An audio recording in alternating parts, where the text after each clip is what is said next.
Welcome to the Small Church Podcast, where faith, community, and ministry intersect in the unique context of smaller congregations. I'm your host, Tony Marr, and I'm thrilled to be joined by two men who are convinced they're a little bit more talented than I am. That is right. I'm Robert Kill, one of those supposedly more talented guys, co-host and fellow small church leader. Together, we're here to explore the challenges, triumphs, and inspiring stories within the tight-knit communities that make up our smaller churches.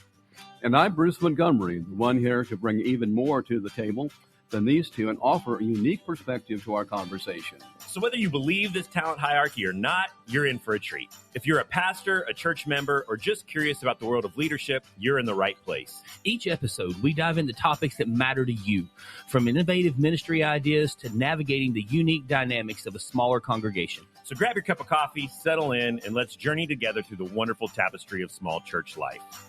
This is the Small Church Podcast. Well, welcome into the Small Church Podcast. We're glad that you've chosen to join us today, wherever you're listening and however you may be listening. We have some exciting news to break to our audience today. Jason and Travis Kelsey just signed a $100 million deal to have a podcast on Sirius XM.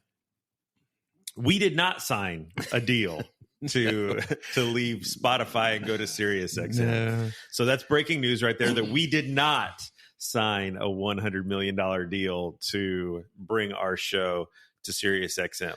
You can, however, listen to our show on Spotify or wherever you listen to your favorite podcasts, except for Sirius XM.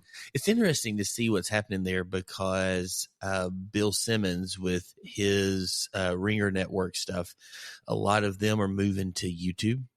And they're still on Spotify, and I haven't heard that Bill has signed, but I mean, he has like 20 shows under the Ringer Network at a minimum. And I mean, he himself does like 4 or 5 of them. And I'm just intrigued to see, I wonder what's going on with Spotify. And I wonder why that, because, you know, like I use Apple Music instead of Spotify, and, you know, people act like you got, you know, a horn coming out of the front of your head or something. It's just like, why do you not use Spotify? And I'm going, everything else in my life is Apple.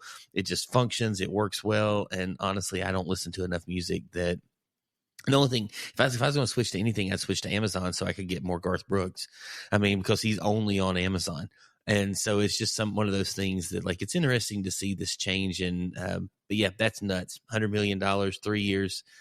One guy's still making, you know, I don't know how many millions of dollars. 25 million probably a year. Yeah. I mean, you know, he's a tight end, which I know he's kind of classifying himself as a receiver, and he's very, very good. But I don't think he's ever gotten to that receiver money.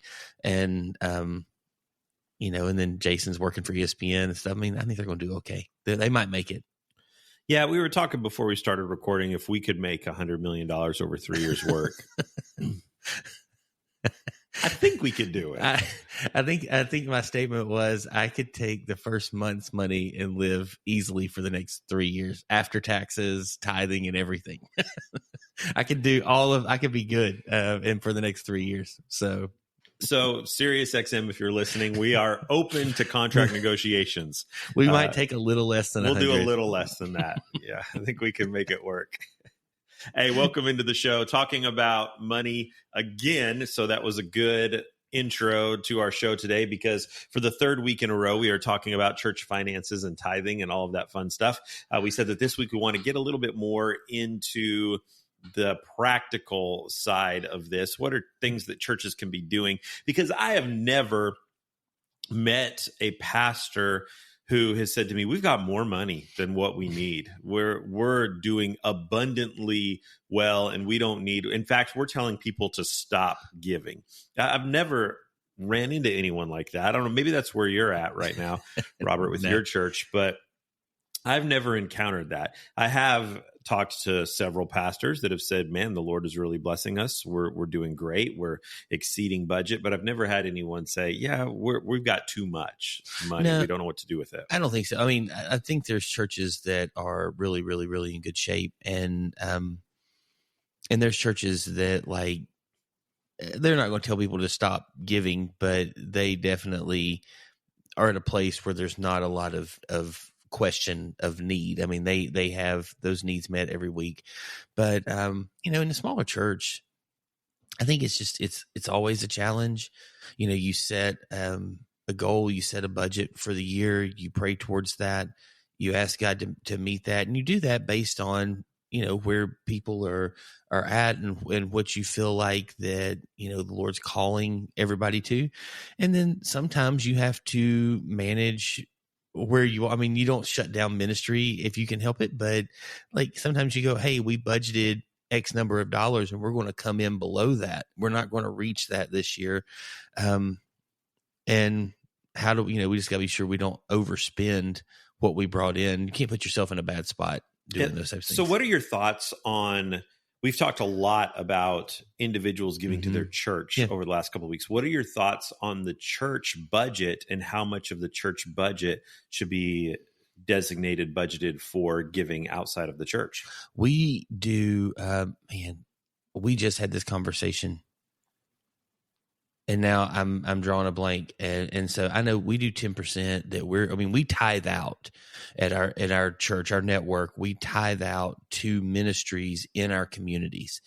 And so we have, I say in our communities, like one of the ministries is an international ministry, but it was started by somebody in our house, in our community. So we support that, and actually one of our other campuses does as well. And they travel over and they do things in Honduras, and they're doing some unbelievable ministry there.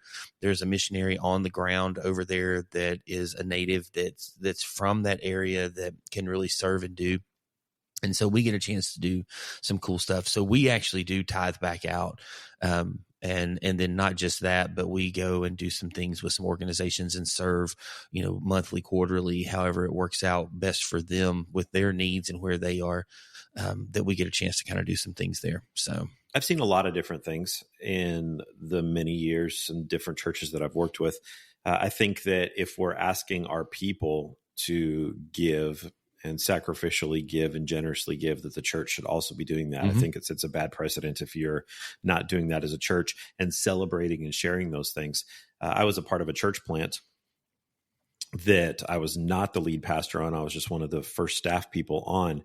And our leadership decided that as a church plant, we were going to build with the goal of getting to 10% in 10 years.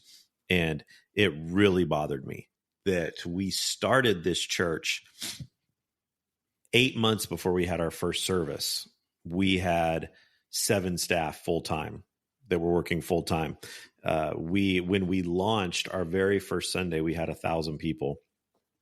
Our first year, we did 250 baptisms in our first year as a church, and we were giving 2% of our overall budget to work being done outside of the church. And they kept celebrating that we're going to grow that 1% each year to get to 10% by the end of the year. I'm like, we're spending so much money where people are buying into the vision of this church, the mission of this church. Giving was incredibly high on a per person, percentage wise of what the church was doing, far exceeding any church health numbers that should be. Why are we not doing that? That one really bothered me as a 21-year-old kid who was in my first real full-time ministry position. I can remember being really frustrated by that. And then I've worked with churches as well that were giving 80% of their budget, 80%.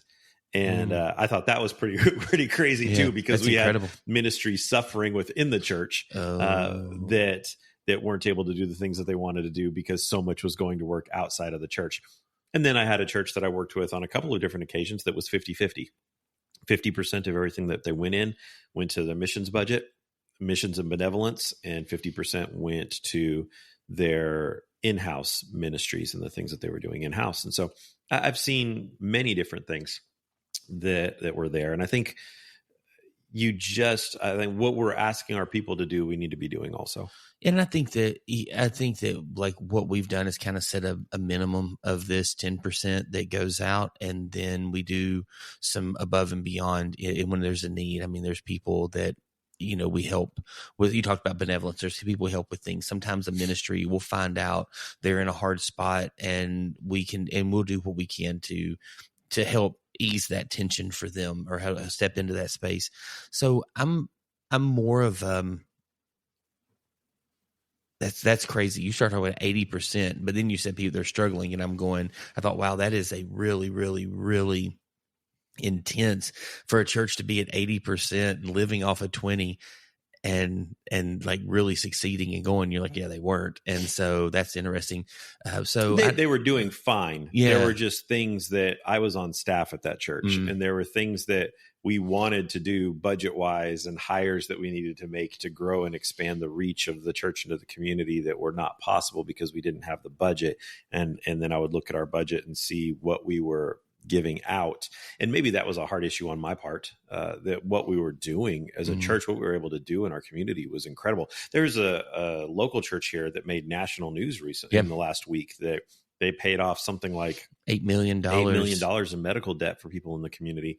Incredible things. And that's not a huge church. I know a couple people that go there, and it's not a huge church. And they were able to have a massive, massive impact in the lives of hundreds of people because of their generosity in being the church, not just within the walls of their building there. So I think that they're great things that churches can and should be doing. This podcast wouldn't be happening if it wasn't for the generosity of many, many churches that see the value of what Higher Ministries does and partner with us in that. And so, I think that if you're a church, you're listening to this and you're a leader in a church and your church is not practicing what you are asking, then that's something you need to evaluate. Yeah, no, I agree 100%. And so I know part of like what we're talking about today, and if I'm jumping too soon, you can do this. I was just thinking through some of this is like in that space of getting to like, I think you've got to take a step. And so it's just, if you're like, I tell our church, I think our other campuses do the same thing. If you're not tithing, if you're not giving, and you're going, there's no way that where I'm at in life, I could go from 0 to 10% just overnight. And we say, start somewhere, like start with 0.5%, start with $1 a week, whatever it is you can do. And this goes back to the Corinthians verse, cheerful heart. I mean, you reap what you sow, like put in, with a cheerful heart. Hey, I'm doing this. I'm going to trust. I'm going to give 1% and I'm going to take some steps and just continue to trust and pray and see what God does and says as I'm working through this. As we're helping people, you've said a couple of things that I think are have been good for me anyway, that have challenged me, and I'm still trying to work through some of these. I've not really implemented all of them well yet, but just around what pastors and leaders do in that welcome time and in the storytelling of sharing wins. I'll say it that way, but I think you're going to have a better way to say it. And you had no clue I was asking this. It's probably in your notes for today, but what's some things in that space as we're shifting in our churches? Let's say our church is obedient and we're giving out and doing things in the community. And as we're leading people in that space, how do we help them to kind of see the bigger picture of, hey, here's what the church is doing? I mean, how do you share those wins? Or do you think that's something? I mean, I know you think we should do it some. I mean, but like, I think we got to temper it. You just won't be standing up every week, just, like, look how great we are, but you don't share it from that heart. But anyway, you know what I'm asking. We talk a lot on this show about celebrating the wins and publicly doing that. We have a church that we're very involved with. The church supports us. They're a big supporter of what we do with Higher Ministries in this show. And they have a season every year where they highlight each of the ministries, the parachurch organizations, missions organizations that they partner with. And so they'll have a representative from that organization, if they're able, come and give a 5-minute update, show a video, something like that, to where their people can see this is what your giving is helping to support. Your giving, your generosity is not simply just keeping the doors open and the lights on at this building, but you're having a global impact with what you're doing. And here's some of the stories of that. And they do that every year, ask us to come in and highlight what we're doing, what our ministry is doing, and the impact that church has had. that the people probably have no clue about, no idea that when I write this check to Northridge Church, that is all these different organizations and ministries around the globe are benefiting and being impacted because of that. And when people know just what an impact, what they thought was maybe an insignificant gift, the impact that it's having globally and eternally, I think it just makes us even more generous and more thankful that we get to be a part of that. We, a year ago at my campus, and not everybody did it this way, but we were at that moment where we we were teaching this like all in, like, here's the goal, the vision for the next year. Here's why we do what we do. Here's what's important. And it was a 2-week series. And I was just sitting with some people who were on staff at that point in time, a few months before, excuse me. And we were just working through this conversation going, okay, I can go get, I can go get all the verses where there's no vision, people perish, and I can teach that correctly, not the way we teach it normally. And we can go through all these things and we can do this stuff and work through this, or we could let people tell some stories. And so we had a missions organization that we support. We had a local ministry we support. And then we had a couple people in our church that work for ministries. One works for a local Christian radio station. One works with Young Life. And they came in and we did it just 2 people per week. And we just sat up there and just let them tell their stories and said, hey, share some wins. Share some things that are really going well. Share how your ministry and what you're doing is making a difference, making an impact here. And they just shared stories, and we saw families really gather around that. And those ministries benefited from it. Like, I know for a fact that people started supporting those ministries and stepping into that space, which is a win of people stepping up and being generous and being thoughtful with ministries in our community and in our area that are impacting not just locally, but around the world. And that was so what you mentioned there is such a special thing. And really, it's not something that's complicated to do. Like, if you're listening and you're a pastor at a small church, if you're like me, I love teaching. I love preaching on Sundays. It is literally one of my favorite things in the world to do, but I'm not preaching this Sunday. And I'm actually, over the next 6 weeks, I think I'm preaching about half the Sundays, and I'm team teaching one of those. So it's something where I get a rhythm of, I enjoy some time. It's allowed me, you and I were talking right before, just in continuing to adjust my life to this post-parent era of it's weird being in a space where you have no parents. And so I'm about a month out of that. And last week I've kind of been going, okay, I've got to get out of some of this funk and some of this junk. And I started working through some things, and just God started to reveal and started to speak as I've engaged back in to some rhythms of my life. And I just think that we can sit as a pastor and go, man, I love preaching, but what if I took a Sunday and there's a Young Life, there's an FCA, there's this ministry in our church somebody runs that helps people, homeless families or whatever the opportunity is.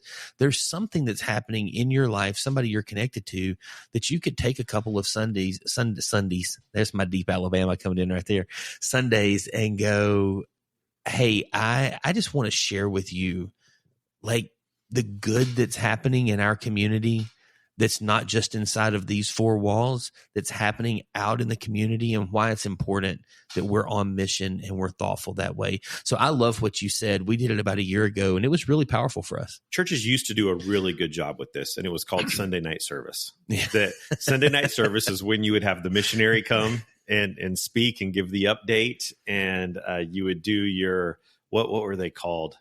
Faith promise rallies, and you'd do missions week in the summer where you'd have your missionaries come in. And as more and more churches have gone away from Sunday morning, Sunday night, Wednesday night, we've kind of lost that opportunity. That was the opportunity. The pastor didn't want to, they welcomed the opportunity to not have to prepare and teach something on Sunday nights. Let's bring in the missionaries and let them share with what they're doing, and take a love offering for them and send them on their way, and celebrate the work that we've been able to partner with them in doing. So I want you to think about something you just said right there. And I want to come back to this. I want you to finish, but I want you to think about this and we'll come back to it.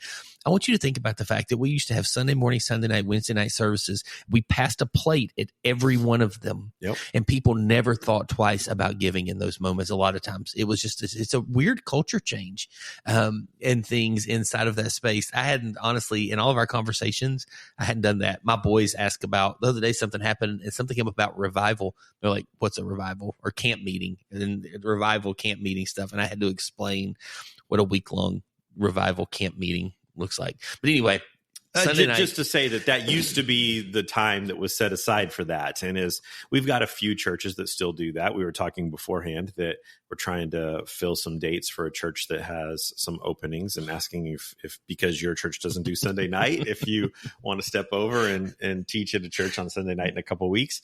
So there are still a few that do that, but not many anymore. But we've missed that opportunity that was there to really highlight our missions organizations and the organizations that we partner with to expand the gospel into areas outside of the walls of our church.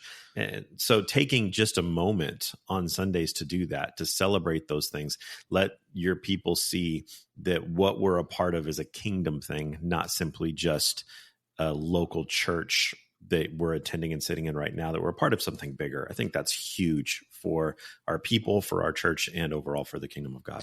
Well, and I think that there's something, and look, I grew up in churches where we did missionary, things on Sunday nights and stuff like that. And it's interesting to me that a lot of times churches will take and that fancy group that they like that's coming through that they'll sing at their church, they'll let them have a Sunday morning and not think twice about it. And so because that makes everybody feel good. But when you come in and you start really talking about the needs that are happening, not just in our town, not just in our county, our state, our country, but around the world, the needs that are really there. We don't want to depress everybody on a Sunday morning. We need a good offering.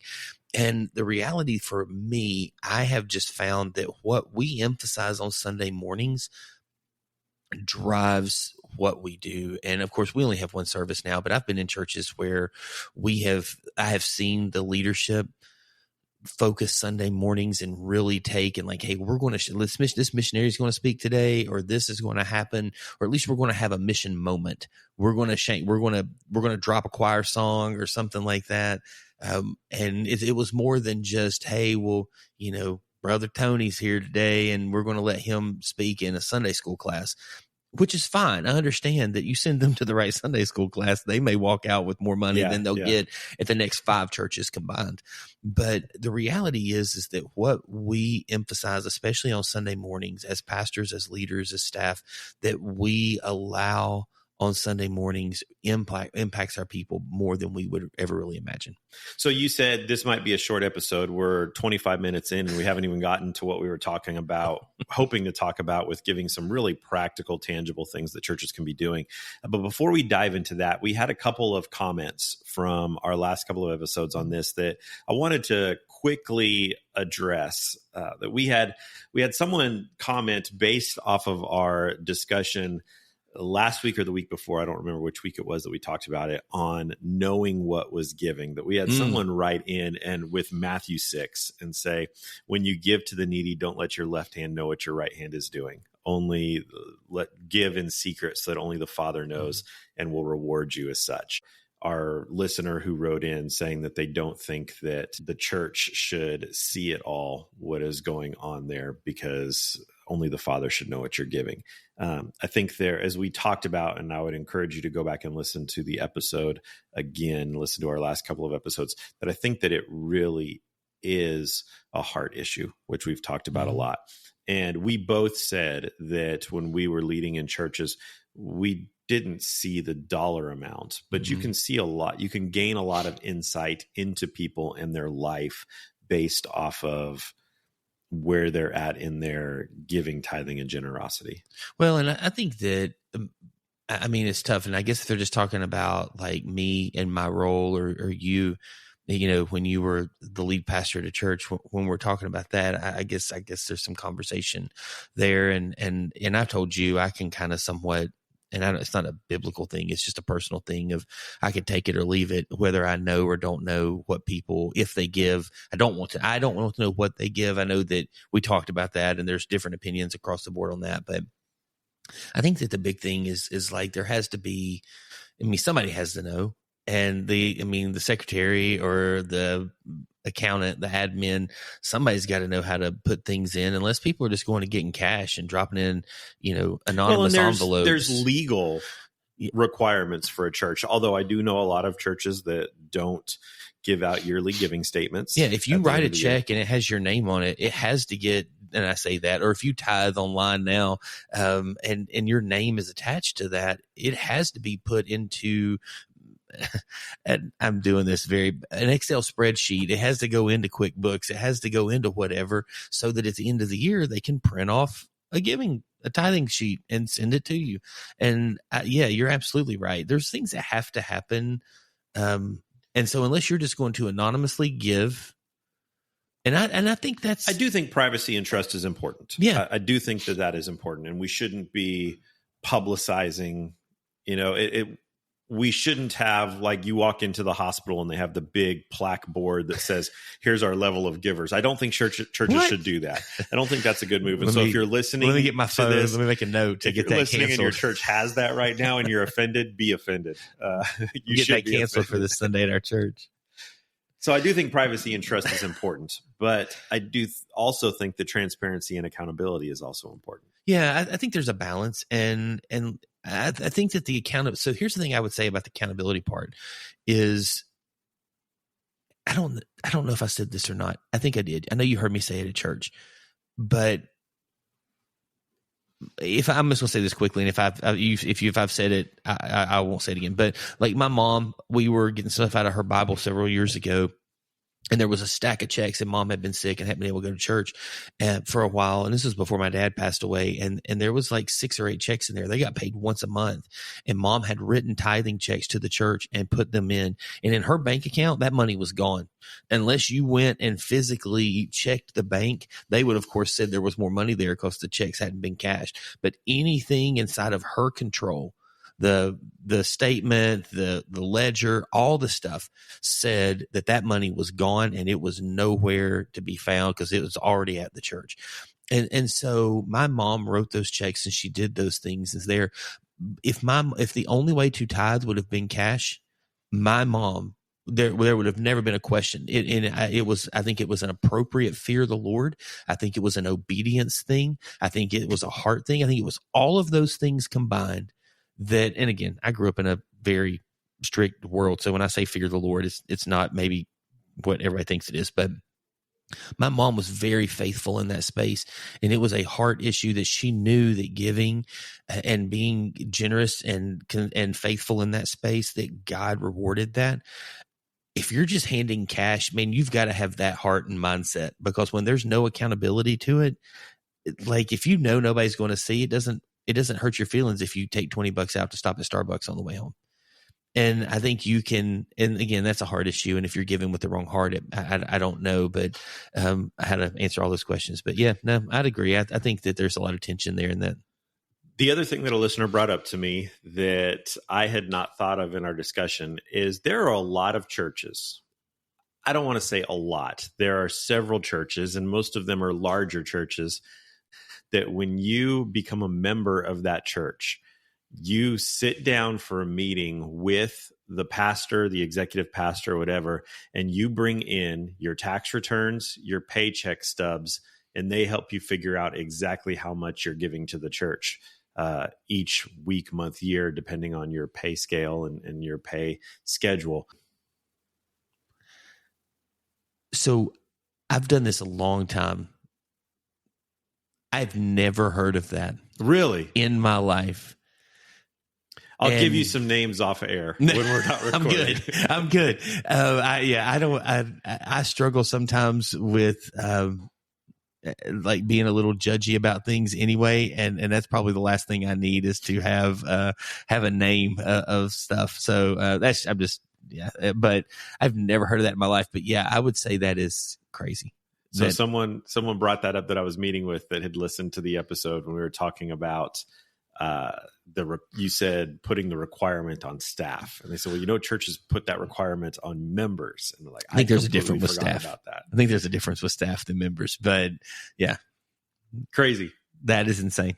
But they have great giving there. No, they have great bank accounts. They have. I don't know. I had to struggle to say that's giving.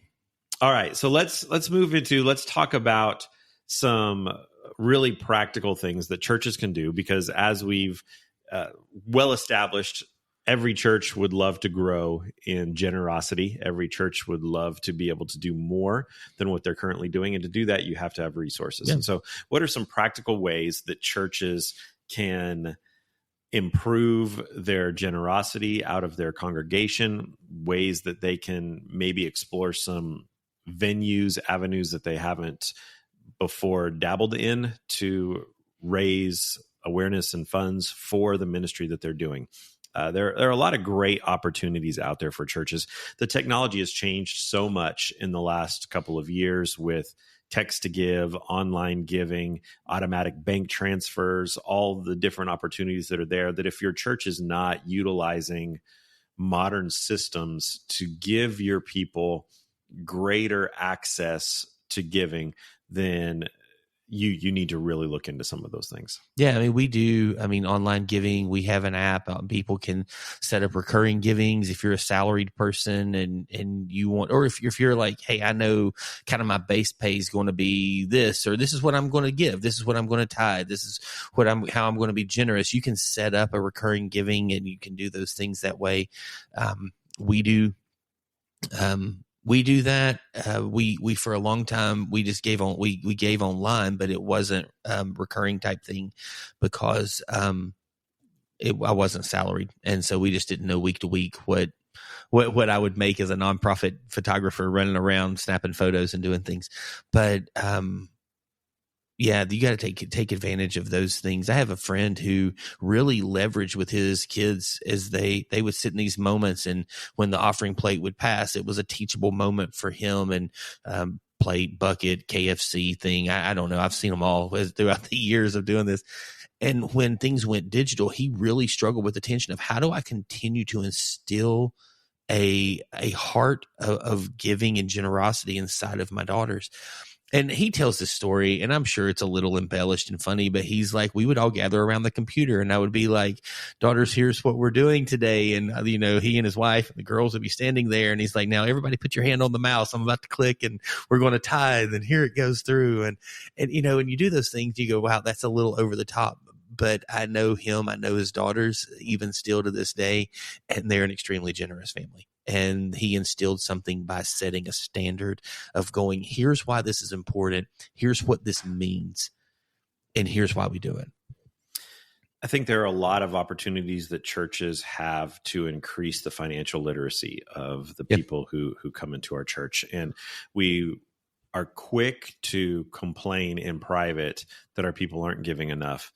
But what are we doing to help equip them and educate them on how to better manage their financial practices? One of the things that I dealt with as much as anything else when people would come and sit down with me, and I still do with pastors that I'm meeting with now, is families, men and women that have gotten themselves into dire financial states personally. And because of that, they don't have the margins to be as generous as they would like to, that people have gotten themselves into $40,000, $50,000, $60,000 in credit card debt, that they are maxed out on double, triple mortgages, and they've got creditors that are beating down their doors and ringing their phones off the hook. And they're saying, I'm in danger of losing my car, losing my house. And now you're telling me that I'm a sinner because that I'm not living in accordance of how I should, because I'm not giving adequately to my church. So I've got creditors that are beating down my doors. And now I've got my church, the safe place for me, that's now telling me you also need to be giving here. And we're so quick to jump on I don't think I've ever said sinner, by the way. I don't think I've ever gone that far. You're a sinner because you didn't give. There might be churches that do that. I have not done that, but but we'll take the 3 or 4 Sundays a year to do a sermon series on tithing and generosity. But within that, it's all about what your money does for the church, how this is a spiritual practice, and how often do churches actually take the time to talk about actual financial health and financial practices within your own home. And there are so many opportunities out there, Financial Peace University, Money Matters, so many different opportunities out there for churches to make an investment into their people to say, if you're struggling financially, if you are continually getting yourself, you just can't get ahead, we want to help you. We want to get you the education, the resources necessary to where you can become more responsible with your finances, which in turn is going to lead into a more generous lifestyle and a better emotional, spiritual, mental health for you when we get some of this under control. Yeah, you and I talk even, you think about a younger generation, and Jonathan Pocluda does a podcast that I absolutely love. It's pretty short, it's about 30 minutes an episode-ish, give or take. And yesterday they were just talking about debt and really geared at, they kind of speak to what I would call 18 to 30-year-olds. I mean, it's this young adult crew, and they do a great job of speaking to that. But the topics get pretty wide, and they do it's a great thing. But they talk through some of the stuff of like, what do you do when a kid? I mean, we've both got kids in college, and we're both very thankful that the cost is low to no for them, that it's something that's affordable, that they'll leave college debt free. Minus, at the current state, they'll leave college debt free. And that's not the case. I mean, we talk about some really good institutions. My son wanted to go to another school, and he was like, yeah, this would be great. I would love to. He'd gotten a scholarship to be a part of some pretty big things musically there. And it was still, they just kept saying, no, you're not approved for this grant. You don't get this loan. Or this money, you don't get this. And it was going to cost him like 50 or 60 grand for 2 years of school. And he was just like, I can't do this. I cannot come out of college 50 grand in debt trying to figure out how to live. And that's really what, so their question is, what do you do when you've got kids who are making okay money, but they're 50, 60, 80 grand in debt? I mean, that's literally, we've got schools that you and I both know that it's $45,000 a year. They're private, faith-based schools. I mean, there's not a lot of funding a lot of times coming for that. Kids are coming out of school with $80,000 to $100,000 in debt, and they're going to make $38,000 a year as a teacher, or they're going to make $42,000 a year as a pastor. It's just not something where their debt is going to be equated there.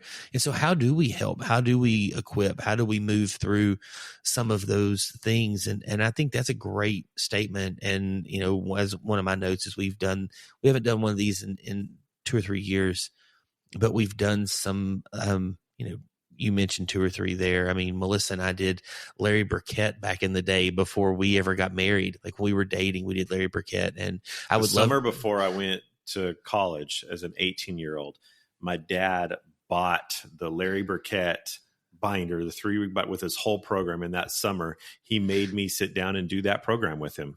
And I am thankful every day that he did that. Yeah, I mean, hated it at the time, but I would say Melissa and I still have not made all perfect decisions, but we have made decisions. When we have made them, we were very aware of what the consequences were. And we've also been able to fix some decisions that we've made, or to not make some decisions that could have been way worse, because of the fact that we put ourselves into a space of understanding, here's how we need to handle our finances and resources. And so I think that's Dave Ramsey's a big one now, and there's several others that are out there that do a good job. But yeah, I think that finding a way to journey with people, it's interesting to think about that on a Sunday morning. I don't even know that it needs to be on a Sunday morning. So we reinstitute Sunday nights, bring Sunday nights back again. Well, we used to offer FPU, Financial Peace University, to people, and we would run it at the church offices on Tuesday evenings or something. We had, it's like a 6 or 8 week course. It's not anything crazy. 6 or 8 week course. It would normally cost, I don't even remember, $150 a person. We would do it for, I think, $25 or $50 a person because we wanted them. We found if it was free, they wouldn't take it as seriously. They'd show up some weeks and others not. And we were paying as a church for the curriculum, for the booklets, and for the instructor to come in and teach it. And so we wanted them to make some investment, but I even think that if someone said, I can't afford the $50, we'd say, can you afford $10? What can you do to make an investment into this, to show a commitment to it? But it was something that we offered several times a year to get people coming in and going through it. And we talked about it. It wasn't something that was just on the events section of the bulletin. It was something that we talked about. This is something that we're doing, something that we're a part of. And so I think that there's lots of opportunities. There's so many different ways that you can educate your people. And it's also a service to your people and to the community to help them with that. Yeah. I think that something for me that I guess there's a couple of things, but one of them would be, like, as a leader, it's very hard for me to teach on things that I'm not doing. And I understand that every Sunday, and maybe not every Sunday, there's a lot of Sundays as preachers, there's things that we're preaching to ourselves on. I mean, like, hey, I need to, I need to fix this area. I need to work on this. I need to move towards the Father more in this area of my life.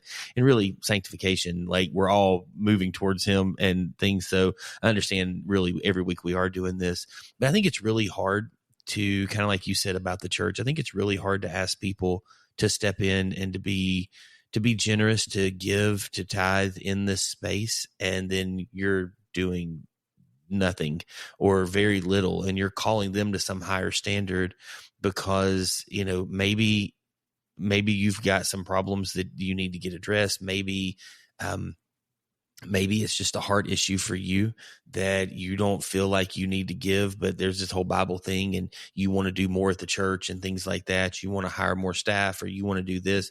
So you kind of let some of those things go. But I think that, like we talked about with the church being generous, I think as a leader, you need to be generous. You need to set an example for what that is and what that looks like and how you do it. With that, the second thing that I would say is, man, we keep talking about this is a heart. I hate to use the word issue, but it's a heart matter, and it's a matter of the heart. And I think the only way that changes is prayer. And we have to be not, and this is a thing we've got to, as leaders, be on our face for our people to take a step towards the Father, not just giving up money. And are we genuinely praying for our people and what they're doing? Yeah. Let's talk practically. Let's switch gears a little bit and talk practically, that if your church is struggling financially, which a lot are, and you're saying, what can we do? I think the first step is to have an honest evaluation of your church budget and really look at where your spending is going. And there are some guidelines that I get the opportunity to look at a lot of church budgets and sit down with churches and have these conversations. And there are some guidelines, and they're guidelines. They're not steadfast, written in stone. They're guidelines that your church budget should adhere to and follow. The one that I am pretty consistent on is that if you look at your overall annual church budget, staffing shouldn't be more than 40%. And many churches will see their staffing at 60, 75%. It is your greatest resource as a church, is your staff. And most churches, if you look at their overall budget, you're going to see that the two biggest components of their budget is staffing and facilities. I think that your staffing should never go above 40%.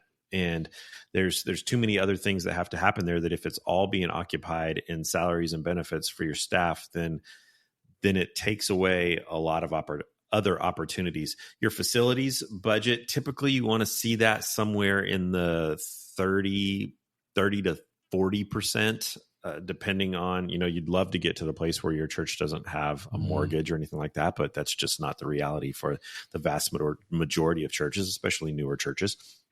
And then you have, everything that comes with your facilities. Some of that I've seen churches kind of manipulate their budgets a little bit because larger churches have facility staff. And so they count that in their facilities budget instead of their staffing budget. I think it's semantics, depending, it's all coming from the same thing.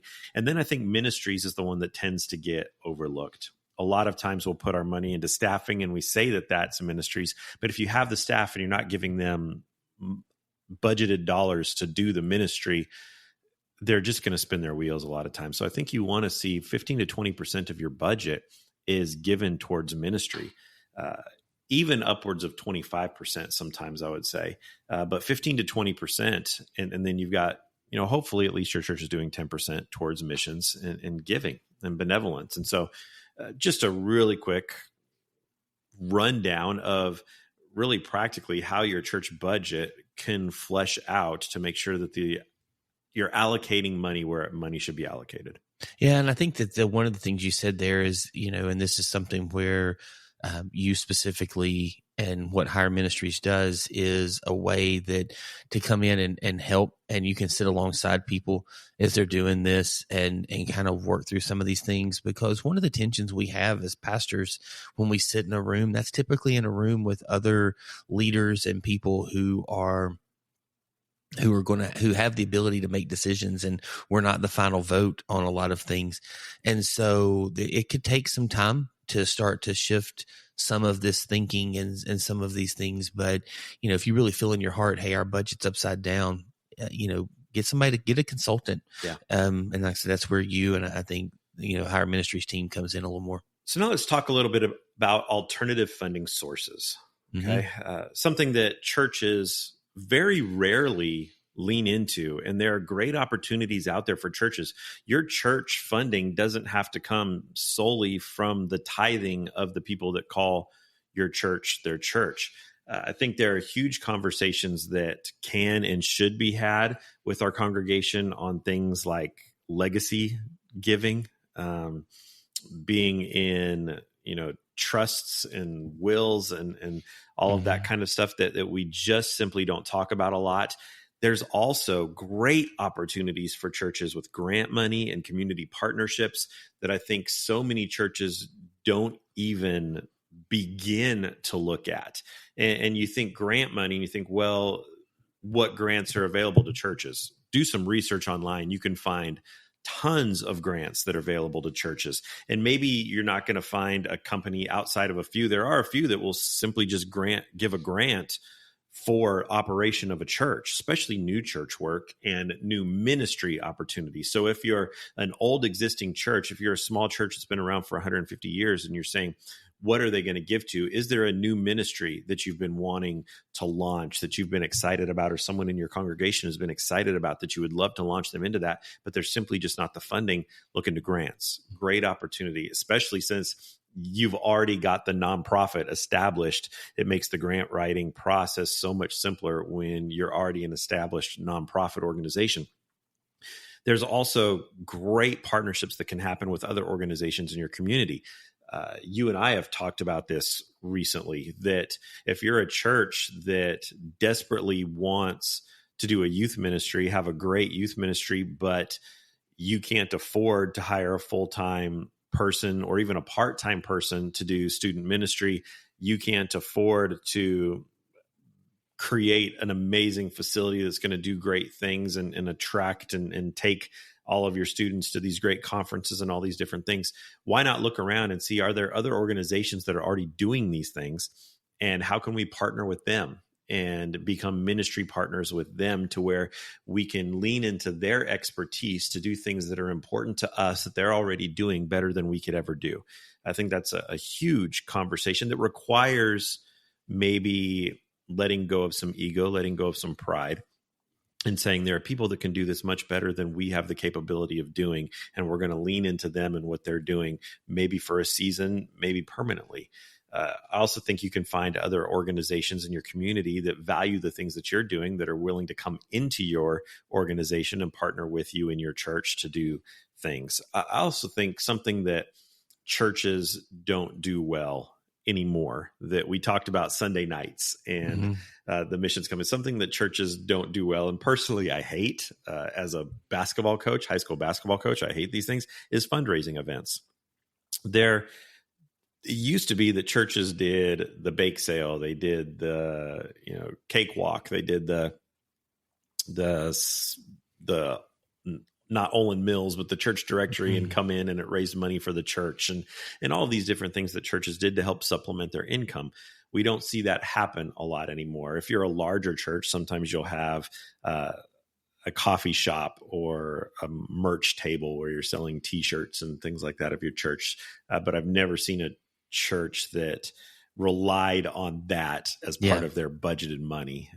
It was more a thing that you're providing for the church, but we tend to not lean so much into fundraising events anymore within the local church.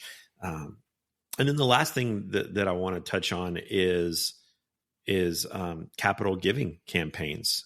Capital campaigns that can be huge for raising funds for a church. And most of the time, those are directed towards a specific project, a building project or a missions project. It doesn't have to be. You can just do a capital giving campaign that gives you the opportunity to take some focused time to really talk about a lot of the things that we've discussed here the last few weeks with your church, and lean in heavily to the idea of what it looks like to be generous outside of just your 10% tithe that you're rubber stamping every month or every week. Yeah, and if I could say a couple other things that, if you have a building and that's a starting place for you, like, is the building set up that you can use it for some other things? Anybody that's been listening to us for a while knows our church has a bakery inside of it that we lease out a space, and that's money that comes in every month that we get to, that helps offset some things as a smaller church. We've got a pretty good size organization that does off-campus meetings, and they call us up, and probably averages out to 10 times a year, I guess, that almost once a month that they come over and they set up and do meetings at our church. They literally just rented our facility for 2 weeks, and we charge a small cleaning fee. So we set up and tear. We have to tear down and kind of get all the chairs out of the room and set up tables for them and things like that a lot of times. And then we're responsible to vacuum and clean and take trash out and those types of things. So there's things that we do. And then somebody in the church usually gets paid a little bit to kind of come in and clean and make sure things are taken care of. But they rented our facility for 2 weeks. We have a local community theater that we partner with, and they understand that we're a church, and this person probably wouldn't do any, they're probably not doing Rocky Horror or Rock of Ages or something like that, next week as one of their shows. But a couple times a year, they come in and do a theater production. And that one's a touch more of they're generous to us based on kind of their attendance and things, because they can't always control. But we're a small room. It's about 95 chairs, and it's got a stage and a sound system, and they come in. We have one Sunday every time they do this, that when we walk in, we go, hey, you may wonder why the stage looks like it does. If you haven't got your tickets, well, it's too late, because today's their last show and it's going to be amazing, and they're already sold out. And so typically that's how it works. They're sold out within an hour, but they're generous with us. And so there's 2 or 3 things that we just kind of said, hey, what's our space? Maybe you can get your youth room to not smell like Twinkies and Mountain Dew for a few minutes, and you could rent out that space, clean it up, and set up some tables, and you've got TVs and things in there. Maybe you could talk to some businesses that do meetings that they do, and say, hey, could we set up something here and set up a reasonable fee and let them kind of work with you there. And so I think that, like, those things you talked about are like, man, those are great, but you're really kind of looking at people going, hey, are you willing to you've got $100,000 life insurance policy, and would you be willing to do 10% of that? And they're going, but I'm taking money from my kids. I'd rather my kids have that. And if they want to give, they can. But I've got a friend of mine who's like, I looked at my kids and was like, we've given 10% of everything we've ever had ever since you've been born. This won't affect you at all. This should be the norm for you. So just know that when we die, and kids are like in elementary school still, I think. And it's like, one of them might be in middle school. And it's like, when we die, like, you're losing 10% of this money, but you'll have plenty to live on. You'll be fine. And so it's just one of those things. I think there's some good opportunities to kind of partner with some businesses and things in your community. And it's probably not going to pay your rent and things like that. But if you get a few things that you do, we love having the bakery and the coffee shop type thing and stuff like that in our church, but we don't have to run it. I don't have to buy supplies. I don't have to make sure it's staffed. If they text and say they're going to be closed, it does not affect me whatsoever.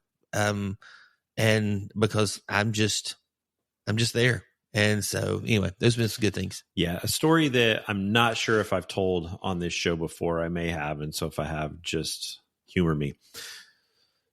In 2002, 2003, I was a part of a church that we were building a new building, and we went and our senior staff went and took a week and toured churches with a guy named Mel McGowan, who was a church architect and interior design person. And we went around and just getting ideas for what our new building was going to look like, what our campus was going to look like. And we had a half a day that we went to Harvest Community Church with Greg Laurie. And Greg is taking us around the place. And as soon as you pull onto their campus there at Harvest, it is mind blowing what all they have. And this is 10 o'clock on a Tuesday.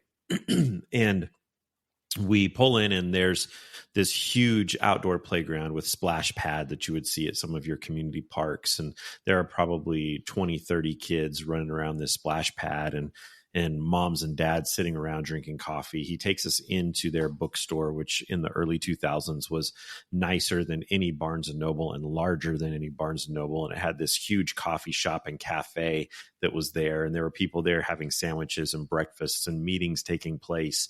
They had a jogging course that went around their entire campus, and there were people out running. There were just people mingling and meeting hundreds of people at 10 o'clock on a Tuesday. And then Greg says, do you want to see our auditorium? Like, yeah, if this is the rest of your church, we can't wait to see your auditorium. And we walk through the campus, again, walking through all this excitement that's happening at 10 o'clock on a Tuesday. And we get into the auditorium, go into this building, and he opens this building, and you walk in and you can smell mothballs as you walk in. And it's got this gray carpet that's filled with stains and wrinkles in it. And he opens up these glass doors, and we go in, and it's just this stale, dark, nasty place. And he starts laughing. And we're sitting there looking at it and thinking, what is this, your student ministries room or something? And we said, what are you showing us here? And he says, how do you like it? Like what? He says, our auditorium. How do you like our worship center? Like, really funny. Take us and show us the room. And he said, no, this is it. What? He said, this is it. This is where we do our Saturday and Sunday services every week. Like, what are you talking about? He said, when we were looking at expanding, we realized what will have the most impact on the community, this building that's used 1 or 2 hours a week, or should we put our money into spaces that are being utilized 24/7 out in the community? And it really changed my shifting on how churches view their facility. And I think going right off of what you were saying, piggybacking off of that, is that you just go around our area and on a Tuesday at 10 o'clock, and how many church buildings are sitting empty? You go Thursday at 6 o'clock, how many church buildings are sitting empty? And I can tell you right now that as a high school basketball coach, we are desperately looking for a gym to use for our home games. We have dozens and dozens of churches in our area that have gyms that are sitting empty. We are willing to pay to use your gym, and we can't find a church that will allow us to use their gym, either because someone from your team has to go to our church, or we don't open it up to the community. The different responses that we've gotten from churches has been so incredibly disappointing. And I'm wondering how many of those churches that have told us, no, you can't use our facility, are then sitting in board meetings and saying, we're struggling to meet budget and meet our financial goals and the things that we need, when we're willing to pay you a couple $1,000s to use your gym that's sitting empty. Not going to require anything of you, but to let us use your gym. And how many other contra dancing groups, how many other trail life groups would love to have a place to use, and your building simply just sitting empty, and you're complaining about not having enough money to meet budget or to do the event that you're wanting to do, and your building is sitting empty, in fact costing you money because you're still paying utilities on it while it's sitting there empty, locked, and not being used, when you have a great resource that could meet a need for someone in your community if you would simply just realize the things that you have there. So I think what you guys are doing is amazing and a great example of that. And if your church is struggling, why not look at what you have and see how you can use it to not only help your church financially, but also be a resource to your community? Well, we've got one of our other campuses that they partner with like Second Harvest or the type of organization, and they needed a bigger storage space, and they've got a big, huge storage space. And this organization brings in and they pay a monthly fee. They partner with a homeschool group that comes in and does some things and has robotics classes and things like Lego and robotics classes and things like that. And they set those things up, and there's just resources that come from those spaces and those moments. Like right now, there's a community theater close to their church that needed a place that they'd kind of had to move out of their facility that they were leasing, and they needed a place to store a bunch of stuff, and they made a couple of contacts, and one thing led to another, and some of that big open space they've got is filled with just boxes of theater stuff, and they get paid monthly for that. And so, they've got these unused spaces. It's a big, huge former bowling alley building, and they've got these big, huge spaces that are just not usable for anything else right now. And they're using them as storage, and they're able to almost treat it like a storage unit and let people kind of put some things there and do these types of things. And so I just think there's a lot of opportunity when you look around. I mean, we talk with theaters, and then we clearly say we would never come pick it outside of your show, because you have the right to do whatever show you want to do when you're in your facility. But when you're in our facility, there's just some standards that we've got to be at. And so we couldn't have this show, or this show. And they're like, no, we would absolutely bring you any show, let you listen through it, read through it, and go from there. So yeah, I agree with you. There's a ton of things and that we can look at in our community that let our buildings be used for more. I've got a friend of mine, and like I was listening to some video yesterday, and Brandon Lake was talking about he just got so much hate when he went to the Grammys and he won that award and he accepted it, and he got so much hate for being at the Grammys because it was the year that the dude was dressed in the Red Satan outfit, and it was just kind of a weird Grammy award. And the question just kind of came back to like, man, where would Jesus be? And where would he sit at? And I just think we have an opportunity to let our space be a space that we welcome some people in. Still some rules, I get that, but we get a chance to kind of welcome some people in and love them the way Jesus would. And you just never know what the return on that investment is going to be. Yeah. And if you're listening to this and you're in the Tri-Cities area of Tennessee and your church has a gym, please reach out, because we would love a new home gym for our basketball team this year that's right around the corner. So we haven't done this in a while. And I know that you and I have had a lot of conversations off air. We need to hit Pastor's Picks. And now, Pastor's Picks. What are we reading? What are we watching? What are we listening to? Does anyone really care? Probably not. But we will tell you anyways. Hopefully that doesn't get us blocked by certain channels that have been blocking us for copyright infringement for our AI-produced intro there. So what have you been reading, watching, listening to? Reading Great Omission by Dallas Willard, and then which is just wrecking my life. You'll be reading that for a while. I am. I gotta get kind of back into it heavy though. And then I'm reading through a bunch of Judges commentaries because we're starting a series on Judges for 6 weeks. Watching, I am rewatch Psych with my boys. I love that show. And I had started rewatching Ted Lasso and just found out this week, and I'd heard this for a while. I'm pretty deep in the Ted Lasso world, but I'd heard they're looking at season 4 seems pretty pretty confident it's going to happen. So I'm pretty excited about that. Yeah, I saw that on Good Morning America yesterday. That's what I'm watching, Good Morning America. Yeah. So, a friend of mine sent me something that's like, Ted Lasso. And I said, yeah, I'm pretty hesitant because I haven't seen it from that type of show, a USA Today or, CNN, somebody that's going to talk about this, from a real Apple TV that's going to talk about this from a real perspective. It was all a bunch of I write moviescripts.com was posting and going, hey, Ted Lasso's, I'm going, you're just looking for clickbait. I'm not clicking on that. So what about you?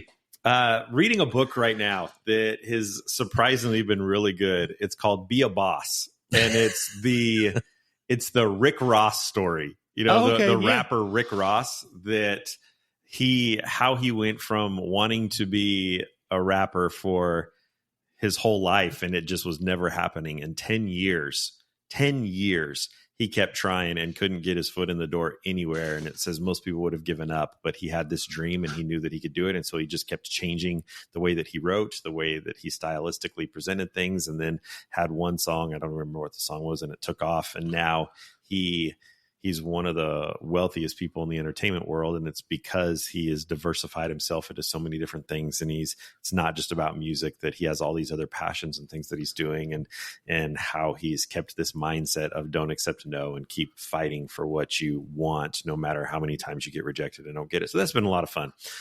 We've also, my wife and I, one of my all-time favorite shows, I would say it's probably top 5 in favorite shows for me, is SEAL Team.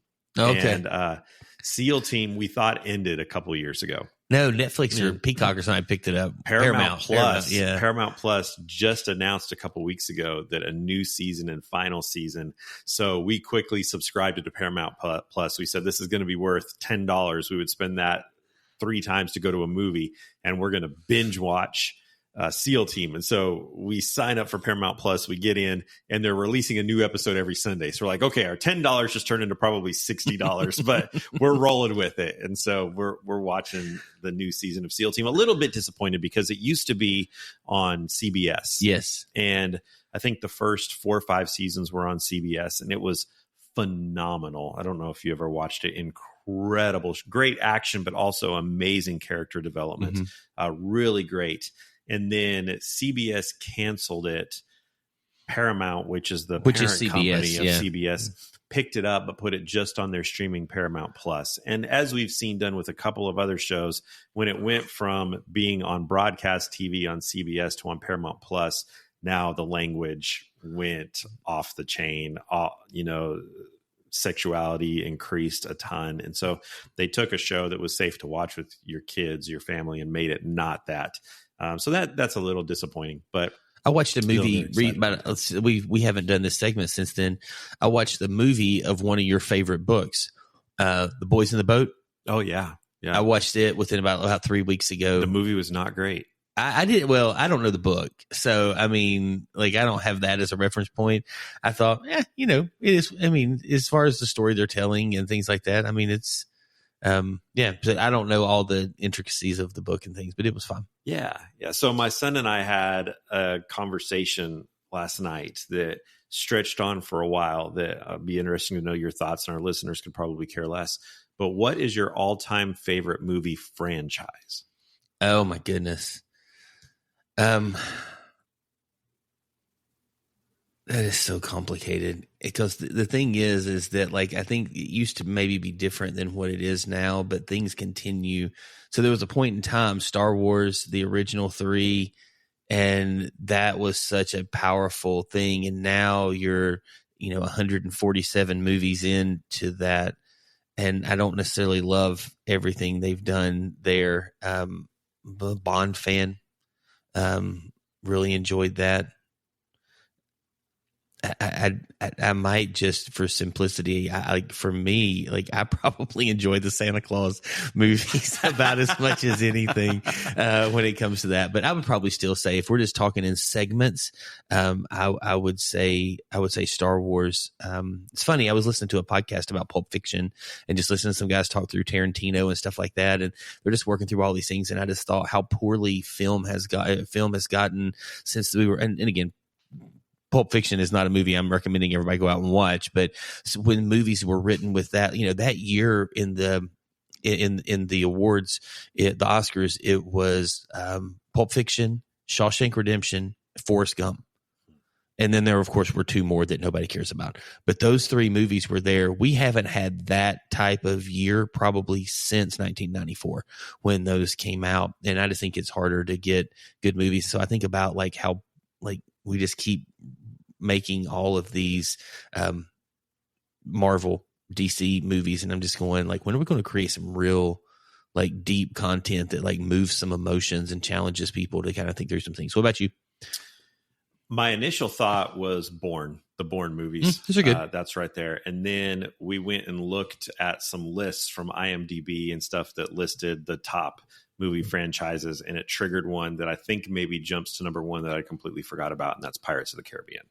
Very good. I love that one. It waned at the end a little bit. It did. And I hate that Johnny Depp's life kind of removed him from that last one, and some things that are there. But yeah, no, I'm a big fan of those. I really enjoyed that.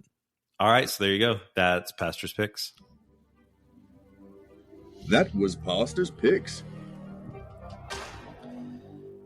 So, Robert, we're about out of time in this mini series on tithing and generosity within the church. Do you have any final thoughts that you would like to impart on our listeners before we wrap this conversation up? If I could say anything that's impacted my life the most when preaching and teaching on this, it has been to come at it from the heart of giving and generosity as a spiritual discipline, not as a 40-minute rant for me to do. I would highly encourage to lean into Richard Foster, Dallas Willard, John Mark Comer, John Ortberg. There's a long list of people who write in the spiritual formation, spiritual discipline space. And I think that when you start to look at things through the lens of spiritual disciplines and the heart, that the matter of the heart that's there, that has really changed a lot for me. I don't have any qualms when I'm sitting in a space. Sometimes I can feel bad if I'm going, man, I just feel like I'm up here just hammering the money sermon. And we've all, I think everybody's probably done that a little bit at some point in time. You maybe as you grow, you're like, man, I didn't preach that as well 5 years ago as I did now. But I'm at a place right now where I'm not saying it's perfect, but I'm saying that I'm comfortable. And in 10 years, I'm not going to cringe if I listen to that, because the heart of the matter is God is forming us into his likeness, and as we follow the life of Jesus and things, and we see what he did, I just think spiritual disciplines has been so good. That's great. Yeah. I think everything that we've talked about, I think has a place. That education, I think, is huge for our people, that we need to educate them. And I love what Andy Stanley said, who's always one of your favorite guys, that giving is not about the amount. Generosity is not about the amount. It's about the heart. The assumption it's all for my consumption is his one-liner phrase. That's a big deal. I mean, when we live that money, the assumption is that it's all for our consumption. It breaks down what the end goal of it really is. Yeah. Well, this has been fun. It's been enjoying talking about this with all of you, and with you, Robert, and some of our other people that we've invited into this conversation. And so we want to thank you for tuning in and being patient with us over the course of the last several weeks as we have dove into the topic of tithing and finance. I want to leave you with a quote from Randy Alcorn, who says, "God prospers me not to raise my standard of living, but to raise my standard of giving." And speaking of giving, if you would like to partner with the Small Church Podcast, Higher Ministries is in the midst of the All for One campaign, where we're looking for 100 people to make a one-time gift of $100. If you value the show and what we're putting out, head on over to higherministries.com, follow the All for One links, and you can be a part of that in supporting this ministry that we're doing here. We want to thank you for listening. Please be sure to listen, subscribe, like wherever you listen to your favorite podcasts, because until we get that $100 million contract from SiriusXM, we need your help. Have a great week.